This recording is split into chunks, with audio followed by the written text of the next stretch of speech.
આ સત્ય ઘટનાની વાત છે. અમદાવાદમાં રહેતી એક છોકરી જેનું નામ આકૃતિ હતું. આકૃતિ નાનપણથી જ ઘણા લાડ પ્રેમથી મોટી થઈ. એના મમ્મી એની દરેક જરૂરિયાતો, દરેક માંગણી તરત પૂરી કરતા. આકૃતિ નાનપણથી જ મસ્તીખોર હતી. હંમેશા બધા કામમાં ભૂલો કરતી. કોઈ પણ કામ એનાથી ભૂલ થતી, એમ કહેવાય કે કોઈ પણ કામમાં એનાથી ભૂલ થતી અને કોઈ કામ ક્યારેય સારી રીતે પાર ન પડતું. એવું નહોતું કે એ જાતે કરીને એવું કરતી, પરંતુ એનું નસીબ જ એવું હતું કે જ્યારે પણ એ કોઈ પણ કામ એકદમ શાંતિથી અને સારી રીતે કરવા જતી, પણ અંતમાં એનું કામ ખરાબ થઈ જતું. માટે એના પરિવારમાં એને કોઈ કામ સોંપવામાં આવતું ન હતું. આમ કરતા કરતા એ યુવાવસ્થામાં પહોંચી અને એના સ્વભાવમાં બદલાવ થવા લાગ્યો. આકૃતિના કારણે ઘરના તથા બહારના લોકો દુઃખી થતા. એના મનમાં જે આવે એ બોલી નાખતી, પછી ભલે એ વાતથી સામે રહેલી વ્યક્તિને દુઃખ થાય. આકૃતિ સ્કૂલમાં કોઈના સાથે વાત ન કરતી, હંમેશા એકલી બેસી રહેતી. એના મમ્મી પપ્પા કે એનો નાનો ભાઈ એના રૂમમાં આવે તો ખરો, ખોટું સંભળાવી બહાર કાઢી મૂકતી. સ્કૂલથી ઘરે આવતી સીધી એના રૂમમાં જતી અને કોઈના સાથે જરાય વાત ન કરતી. અને જ્યારે પણ બોલતી એ ખરાબ જ બોલતી. એને કોઈની ખુશીથી કોઈ ફરક પડતો નહોતો. એ તો બસ પોતાની ધૂનમાં જ મસ્ત રહેતી. સમય જતા એ એવો વ્યવહાર કરતી કે જાણે બધા એના દુશ્મન હોય. એના મમ્મી પપ્પાએ જે રીતે એની દરેક જીત પૂરી કરી, એના કારણે એ વધારે લાપરવાહ બનતી ગઈ. મમ્મી પપ્પાના વધારે લાડ પ્રેમના લીધે એના સ્વભાવમાં ઘણો બદલાવ આવ્યો. સમય જતા આકૃતિએ કોલેજ પૂરી કરી અને એક પ્રાઇવેટ નોકરી શોધી ઘરથી દૂર અલગ રહેવાનું નક્કી કર્યું. એને હવે કોઈ પસંદ જ નહોતું, બસ એ એકલી જ રહેવા માંગતી હતી. અમદાવાદમાં જ એક માસીના એપાર્ટમેન્ટમાં, એમ કહેવાય એ ઘરમાં એ પેઇંગ ગેસ્ટ તરીકે રહેવા લાગી હતી. પરંતુ એનો સ્વભાવ તો એ જ હતો. એને માસી સાથે પણ જરાય ન બનતું. છતાં છોકરી જાણીએ બધું ચલાવી લેતા. નોકરીથી આવી પોતાનો રૂમ બંધ કરી રાખતી. નોકરીથી સીધા રૂમમાં અને રૂમથી સીધા નોકરી. ન કોઈ ફ્રેન્ડ, ન કોઈ સંબંધી. દિવસે દિવસે એનો સ્વભાવ સાવ ખરાબ થવા લાગ્યો. એ કોઈને એકબીજા સાથે પ્રેમથી વાત કરવા જોવે, એક વાત કરતા જોવે તો એને ખૂબ ઈર્ષ્યા થતી અને ગમે તે રીતે એ બંને વચ્ચે જઈને ખરાબ બોલી એમની વાતોને રોકી દેતી. ટૂંકમાં એને કોઈની ખુશી સહન નહોતી થતી. એ કોઈને પણ ખુશ થતા જોતી તો ખૂબ જ ઈર્ષ્યા કરતી. સમય જતા ઓફિસમાં એક ફ્રેન્ડ બની, પરંતુ એની મિત્રતા પણ વધારે ન ટકી. એની ફ્રેન્ડને એકવાર પૈસાની જરૂર હતી તો એણે આકૃતિ પાસે પૈસા માંગ્યા. આકૃતિએ પૈસા તો આપ્યા, પણ એ બધું યાદ રાખતી. એની ફ્રેન્ડ સમયસર પૈસા પાછા ન આપી શકી તો આકૃતિએ ઓફિસમાં બધા સામે એને અપમાનિત કરી નાખી. એ દિવસથી એની મિત્રતા પણ સમાપ્ત થઈ ગઈ. પરંતુ આકૃતિને કોઈ પણ દુઃખ ન થયું, ન કોઈ ફરક પડ્યો. એના સ્વભાવના કારણે ઘરેથી પણ એને કોઈ યાદ પણ ન કરતું, ન ફોન આવતો કે ન કોઈ એને ઘરે બોલાવતું. આકૃતિ 29 વર્ષની થવા આવી અને એના મમ્મીને એના લગ્નની ચિંતા થવા લાગી. એના પપ્પા તો એની સાથે વાત પણ ન કરતા, પરંતુ માં તો માં કહેવાય. એના મમ્મીએ એકવાર આકૃતિને ઘરે બોલાવી અને લગ્ન વિશે વાત કરી, પરંતુ એને તરત ના પાડી અને કહ્યું કે મારે હાલ લગ્ન નથી કરવા. એમ કરી પાછી નોકરી ચાલી ગઈ. એની જીદ સામે કોઈની ન ચાલતી.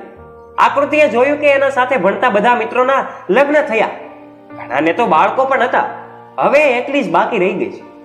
વર્ષો વીતતા ગયા અને આકૃતિ 34 વર્ષની થવા આવી અને ઉંમર વધતા એને વિચાર આવ્યો કે હવે મારે લગ્ન કરી લેવા જોઈએ. એક દિવસ એણે એના મમ્મીને ફોન કરી કહ્યું, મમ્મી, હું લગ્ન કરવા તૈયાર છું, કોઈ પણ છોકરો ચાલશે. એના મમ્મીએ કહ્યું, તું 34 વર્ષની થઈ ચૂકી છે, હવે સારો છોકરો મળવો મુશ્કેલ છે, પરંતુ છોકરીને કુંવારી તો ન રાખી શકાય. એના મમ્મીએ ઘણા સંબંધીઓ સાથે વાત કરી, પરંતુ આકૃતિના સ્વભાવના કારણે કોઈ લગ્નની વાત લાવવા માટે પણ તૈયાર નહોતું. છૂટાછેડા થયેલા છોકરાઓની વાત આવતી, પરંતુ આકૃતિ છૂટાછેડા લીધેલા છોકરા સાથે પણ લગ્ન કરવા નહોતી. આખરે એક છોકરો આકૃતિ માટે યોગ્ય લાગવા આકૃતિનો ફોટો એને મોકલવામાં આવ્યો. આકૃતિનો સ્વભાવ ભલે ખરાબ હતો, પણ દેખાવમાં તો એ ઘણી સુંદર હતી. ફોટો જોતા જ એ છોકરાએ લગ્નની હા પાડી દીધી. છોકરાનું નામ બિપિન હતું. બિપિન ડોક્ટર તરીકે ફરજ બજાવતો હતો. એના ફેમિલીમાં મોટા ભાગે બધા સરકારી નોકરી જ કરતા હતા. બિપિનની ફેમિલી નાની હતી. એનાથી 2 વર્ષ નાની એક બહેન હતી અને એના મમ્મી પપ્પા હતા. આકૃતિ એ રજાઓ લઈને ઘરે આવી અને બિપિન સાથે પહેલી મુલાકાત થઈ. પરંતુ પ્રથમ મુલાકાતમાં વ્યક્તિના સ્વભાવનો ખ્યાલ ન આવી શકે. થોડા જ દિવસોમાં બંને સરસ રીતે લગ્ન થયા અને આકૃતિ સાસરે આવી. થોડા સમયમાં બિપિનની ફેમિલીને આકૃતિના સ્વભાવની જાણ થવા લાગી અને એના કારણે ઘરમાં ઝઘડા થવા લાગ્યા. ઘમંડી સ્વભાવના કારણે આકૃતિનું લગ્ન જીવન છૂટાછેડા સુધી પહોંચી ગયું અને લગ્નના 6 મહિનામાં જ બિપિન સાથે છૂટાછેડા લઈ લીધા. છૂટાછેડા બાદ આકૃતિ એના ઘરે આવી અને એના છૂટાછેડાનો દોષ એના મમ્મી પપ્પા પર ઢોળવા લાગી. એને કહ્યું કે તમે મારા માટે એક સારો છોકરો ન શોધી શક્યા અને મારું જીવન બરબાદ થઈ ગયું. આકૃતિ ભલે સ્વભાવે જેવી પણ હતી, પરંતુ માતા પિતા એને આજીવન ઘરે તો ન બેસાડી શકે. એમણે બીજો છોકરો શોધવા પણ ઘણા પ્રયત્નો કર્યા, પરંતુ એની ઉંમર જે હતી એ ઉંમર થવા આવી હતી અને છૂટાછેડા વાળી છોકરા સાથે એમને લગ્ન કરવાનો હતો. કોઈ છોકરો પણ તૈયાર ન થાય. એના સ્વભાવના કારણે એના સગા સંબંધીઓ અને એના સાસરિયા વાળા પણ એના માટે આવતી લગ્નની વાત આગળ ન વધવા દેતા. ધીરે ધીરે એના પરિવારના બધા એનાથી દૂર રહેવા લાગ્યા અને એની સાથે કોઈ પણ વાત ન કરતું. આકૃતિએ આખું જીવન મનમાની કરી, ઘણાને દુઃખી કર્યા, અપમાનિત કર્યા અને આખરે એના જીવનમાં એવા દિવસો આવ્યા કે હવે એ સાવ એકલી પડી ગઈ. એના માતા પિતાએ બની શકે એટલો સાથ આપ્યો, પરંતુ એ પણ થાકી ચૂક્યા હતા. આકૃતિને હવે થોડો અહેસાસ થઈ રહ્યો કે મેં લોકો સાથે જે દુર્વ્યવહાર કર્યો છે, દુઃખી કર્યા છે, અપમાન એમનું કર્યું છે, એના કારણે મારી આ દશા થઈ છે. ડિવોર્સ બાદ પરિવાર સાથે હોવા છતાં એ એકલી હતી માટે એને પોતાના બંગલામાં શિફ્ટ થવાનું નક્કી કર્યું અને એકલી રહેવા ચાલી ગઈ. સારી નોકરીના કારણે હવે આકૃતિ પાસે 18 લાખ રૂપિયા હતા, કાર હતી, પોતાનો આલીશાન બંગલો હતો. જીવન જરૂરિયાતનું બધું જ હતું, પરંતુ એના જીવનમાં સુખ નહોતું, પરિવારનો સાથ નહોતો, એનું પોતાનું કોઈ નહોતું જેના સાથે એનું દુઃખ વ્યક્ત કરી શકે, ખભે માથું મૂકી રડી શકે.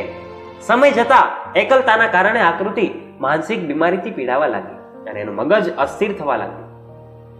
એના પરિવારને એ વિશે જાણ થતા એને હોસ્પિટલમાં દાખલ કરવામાં આવી. એને 3 ટાઈમ રેગ્યુલર દવાઓ આપવામાં આવતી.